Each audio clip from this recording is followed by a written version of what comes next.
ذالک افتطمعون ان یؤمنوا لکم. اب اللہ تعالیٰ مسلمان کو سمجھا رہے ہیں، مسلمانوں کو، صحابہ کو سمجھا رہے ہیں کہ ان سے اب امید نہیں رکھنا یہ لوگ ایمان لائیں گے.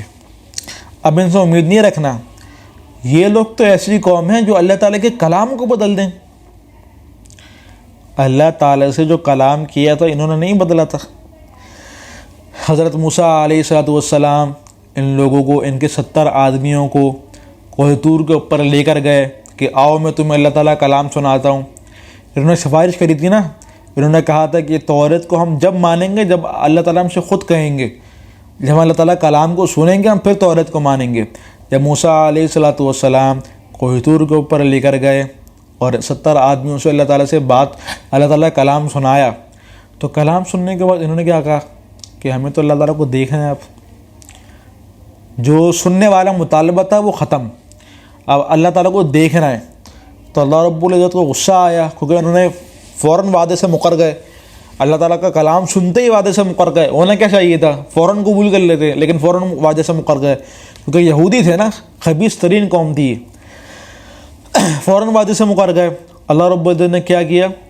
فَأَخَذَتْهُمُ الصَّاعِقَةُ وَأَنْتُمْ تَنظُرُونَ. اللہ رب العزت نے ان کے اوپر بجلی نازل کر دی اور یہ دیکھ رہے تھے کہ ہم لوگ مر رہے ہیں. ایک دوسرے کو دیکھ رہے تھے کہ فلاں گیا مر رہے ہیں. موسیٰ علیہ السلام نے دعا کری، ثم بعثناکم من بعد موتکم. پھر اللہ رب العزت نے ان کی دعا کے اوپر ان کو دوبارہ زندہ کر دیا. دوبارہ زندہ کرنے کے بعد قوم کے پاس آئے اور قوم کو آ کر کہا کہ ہم نے اللہ تعالیٰ کے کلام کو سنا. اب تحریف کیا کری، تبدیلی کیا کری اللہ تعالیٰ کے کلام کو سننے کے اندر، کہ کہا انہوں نے کہ اللہ تعالیٰ فرما رہے ہیں کہ اگر توریت کے اوپر عمل کرو تو صحیح ہے، نہیں کرو تو بھی صحیح ہے، کوئی ضروری نہیں ہے. جبکہ اللہ تعالیٰ نے ایسا کچھ بھی نہیں کہا تھا. تو جو قوم اللہ تعالیٰ کے کلام کو سننے کے بعد اس طرح کی حرکتیں کرے تو صحابہ کرام رضی اللہ عنہ ایسے قوم سے توقع نہ کریں کہ یہ آپ کی بات کو مانیں گے اور اسلام لے آئیں گے. یہاں ایک بات پہ سوال پیدا ہوتا ہے، یہ حرکت تو ان کے بڑوں نے کری تھی، موسیٰ علیہ السلام کے دور کے یہودی نے کری تھی. صحابہ کرام رضی اللہ عنہ کے دور کے یہودی نے تو نہیں کری تھی، یہ حرکت تو انہوں نے کری تھی.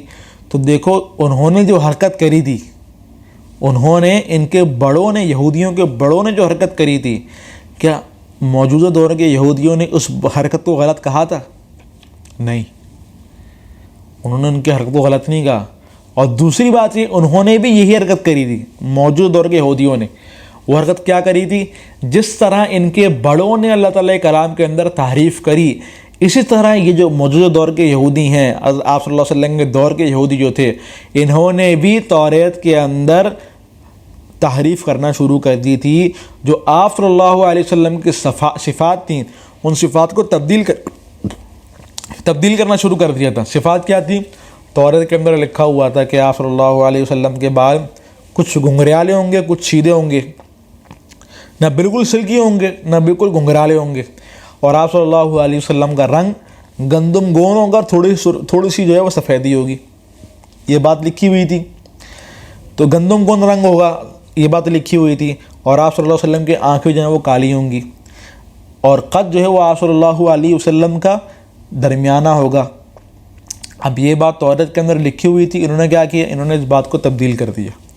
تبدیل کیسے کیا؟ کہ آپ صلی اللہ علیہ وسلم کا قد لمبا ہوگا، جبکہ ایسا تو نہیں ہے. توریت میں تو لکھا ہوا تھا متوسط قد ہوگا. اور انہوں نے کیا کہا؟ انہوں نے کیا کیا؟ آپ صلی اللہ علیہ وسلم کی آنکھیں نیلی ہوں گی، جبکہ توریت کے اندر لکھا ہوا تھا کالی ہوں گی. آپ صلی اللہ علیہ وسلم کے بال جو ہیں بالکل سلکی، بالکل سیدھے ہوں گے. توریت میں کیا لکھا ہوا تھا؟ گھنگریالے بھی ہوں گے اور سلکی بھی ہوں گے، یعنی کچھ گھنگریالے ہوں گے سلکی، لیکن کچھ گھنگریالے ہوں گے. اب انہوں نے جو ہے وہ تعریف کرنا شروع کر دی. جو قوم اپنے بڑوں کے نقش و قدم کے اوپر چلے، یعنی کہ اپنے بڑوں کے غلط نقش قدم کے اوپر چلے، وہ قوم جو اللہ تعالیٰ کے کلام کو تبدیل کر دے، وہ قوم کیا آپ کی بات کو مانیں گی اور ایمان لے آئے گی؟ نہیں. افتطمعون، کیا اے مسلمانوں تم ان سے امید رکھتے ہو ان یؤمنوا لکم کہ یہ تمہاری بات کو مان لیں گے؟ وقد کان فریق منہم، ان میں سے ایک گروہ تو ایسا بھی تھا، یسمعون کلام اللہ، جنہوں نے اللہ تعالیٰ کے کلام کو سنا، ثم یحرفون، پھر اس کلام کو تبدیل کر دیا، من بعد ما عقلوہ، اللہ تعالیٰ کے کلام کو سمجھنے کے بعد یہ نہیں کہ ایسی بس تبدیل کر دیا، پورا سمجھا، سمجھنے کے بعد تبدیل کیا۔ فہم یعلمون، حالانکہ وہ جانتے تھے کہ ہم تبدیلی کر رہے ہیں۔ یہ کون ہو گئے؟ یہ ان کے علماء ہو گئے۔ 3 طبقے یہودیوں کے اندر ہیں۔ یہودیوں کے اندر 3 طبقے ہیں، 3 زمانے ہیں۔ پہلا زمانہ حضرت موسیٰ علیہ السلام کے دور کا، صحیح، اس کے اندر انہوں نے کیا کیا، وہ ساری باتیں یہاں ذکر کی گئیں کہ موسیٰ علیہ السلام کی کتنی نافرمانی کری۔ اس کے بعد کا زمانہ، اس کے اندر انہوں نے کیا کیا، ان کو کہا گیا تھا کہ مچھلی کا شکار ہفتے کے دن نہیں کرنا، انہوں نے شکار کرنا شروع کر دیا۔ اللہ تعالیٰ نے ان کو وَجَعَلَهُمُ الْقِرَدَةَ وَالْخَنَازِيرَ، بندر اور خنزیر بنا دیا۔ پیچھے واقعہ گزر گیا۔ اور آپ صلی اللہ علیہ وسلم کے دور کے یہودی، یہ آپ صلی اللہ علیہ وسلم کی صفات کے اندر تبدیلیاں کرتے تھے، تحریف کرتے تھے۔ توریت کتاب کے اندر تو صفات لکھی ہوئی ہوتی ہیں، تو 3 زمانوں کے اندر یہودیوں کا یہ حال ہے۔ اور یہودیوں کے اندر 3 طبقے تھے۔ 3 طبقے کون سے تھے؟ پہلا طبقہ علماء کا، علماء کیا حرکت کیا کرتے تھے؟ اللہ تعالیٰ کے کلام کو بدلتے تھے۔ دوسرا طبقہ جوانوں کا، جوان کیا کرتے تھے؟ منافقت اختیار کرتے تھے۔ تیسرا طبقہ جاہل لوگوں کا، عوام کا، وہ کیا کرتی تھی؟ وہ جو یہودی علماء نے بات کہہ دی اس کے اوپر بس کافی ہے، بس اب زیادہ تحقیق کرنے کی ضرورت نہیں ہے۔ تو ان کے اندر یہ طبقے گزرے۔ اب انہی طبقوں کا ایک طبقے کو ذکر گزر گیا کہ یہودی علماء کا، اب 2 طبقوں کا ذکر باقی ہے۔